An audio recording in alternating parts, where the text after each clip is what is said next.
Ben, les changements qu'il y a eu sur l'entreprise, ben là, on doit faire plus attention avec les personnes qui viennent sur la ferme, comme quand le gars qui vient pour le troc à lait, chercher le lait, ben là, il faut nettoyer avant son passage, par exemple, poignée de porte, le bol tank, tout ce qui touche dans le fond. Là. Puis après ça, quand il est reparti, ben, on renettoie tout ça. Puis quand on reçoit des commandes maintenant, ben, j'ai une compagnie qui m'a demandé de mettre une palette à l'extérieur. Là, ils vont déposer des choses là-dessus. Puis après ça, nous autres, on ramasse. On n'est plus vraiment en contact avec nos fournisseurs. Là, on se parle, mais on essaie de garder nos distances. Là. Comme pour les services de vétérinaire, ben, ils viennent seulement pour les urgences là, maintenant. Puis il y a d'autres. Il faut essayer de faire rentrer le moins de monde possible dans la ferme. Là, oui, ça a changé de quoi. Là, surtout la semaine passée, même cette semaine, on jette du lait. On a donné beaucoup de lait. Les transformateurs les transforment puis donnent ça aux banques alimentaires.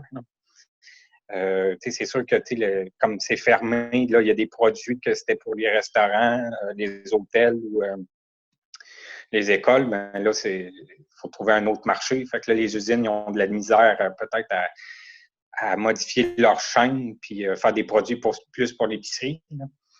Puis là, il y a aussi que là, il y a du monde qui tombe malade. Ça fait qu'il y a moins de monde peut-être dans les usines où il y a des usines qui ont fermé ou ont dû diminuer leur production. Donc, nous autres, les producteurs laitiers, on a de la misère à vendre notre lait en ce moment. Là. Je te dirais, c'est le prix. Le prix du lait va sûrement chuter parce que là, on donne du lait, puis on doit acheter du lait. C'est tous les agriculteurs qui copent pour ça. Là. On est solidaires là-dedans, fait qu'on se partage les coûts de ça. Sinon, si on regarde pour la vache, il y a trop de vaches en réforme à vendre. Ça fait que c'est sûr et certain que ça va affecter le prix.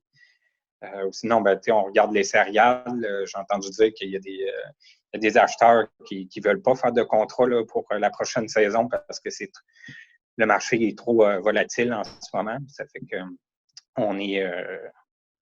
on est un peu dans le néant, on pourrait dire, là, pour les prix là, d'en haut qu'on s'enligne.